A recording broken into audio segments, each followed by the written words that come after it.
또 이제 이번에는 정책 이야기 한번 좀 해봐야 될 것 같습니다. 박상우 국토교통부 장관께서 부동산 정책의 기조를 규제 완화가 아니라 규제를 풀어주는 것이 아니라 지원하는 수준으로 바꾼다라고 이게 말씀을 하셨습니다. 1월이죠. 일시 부동산 대책을 이제 발표를 했는데 그게 공급 대책이었단 말이에요. 맞아요. 네. 근데 지금 생각해 보니까 이게 맥락이 좀 맞아 떨어지는 것 같습니다. 우리는 보통 부동산 대책을 발표하면 뭐 규제를 풀어주나?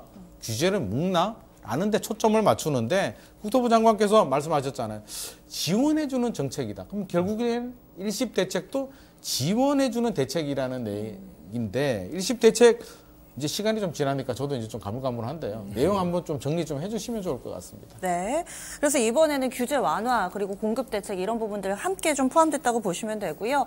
기사 헤드라인에는 일시 부동산 대책 뭐 이렇게 많이들 다루는데 정확히는 국민 주거 안정을 위한 주택 공급 확대 및 건설 경기 보완 방안 이게 발표가 된 겁니다. 그래서 핵심을 이 4가지 정도로 좀 정리를 해볼 수가 있을 텐데요. 첫 번째는 이 수요가 많은 도심의 정비 사업을 통해서 이 선호도가 높은 신축 주택을 원활하게 공급할 수 있도록 하겠다라는 거고, 그리고 두 번째는 이 1, 2인 가구 등 이렇게 이제는 상당히 좀 주거의 형태라든지 가족의 형태가 다양해졌는데 이런 다변화에 부응을 해서 전세 사기로부터 안심할 수 있는 다양한 유형의 주택 공급을 활성화할 수 있는 기반을 구축하겠다라는 것이 두 번째였습니다. 그리고 셋째는 여기서 3기 신도시 얘기가 나오는데요. 최근에 3기 신도시 관련해서는 뭐 상반기 내에 뭐 정하겠다 이런 내용들 후속적인 발언들도 꾸준히 이어지고 있습니다. 그래서 3기 신도시 등 신속히 조성을 해서 공공주택의 공급을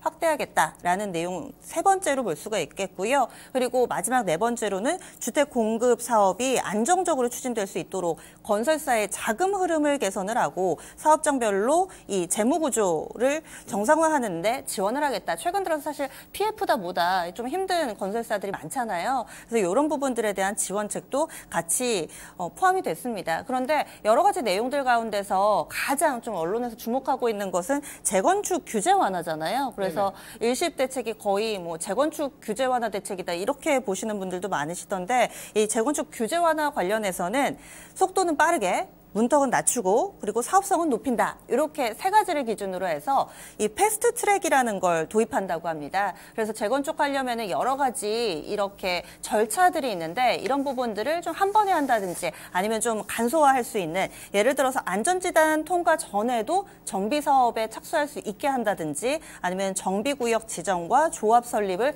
동시에 좀 병행한다든지 이런 부분들이 패스트 트랙에 좀 포함이 됐다고 볼 수가 있습니다. 이렇게 1월 10일에 이 개괄적인 게 나왔고요. 그리고 1월 30일에 후속 조치로 11개 이 하위 법령 입법 예고가 있었습니다.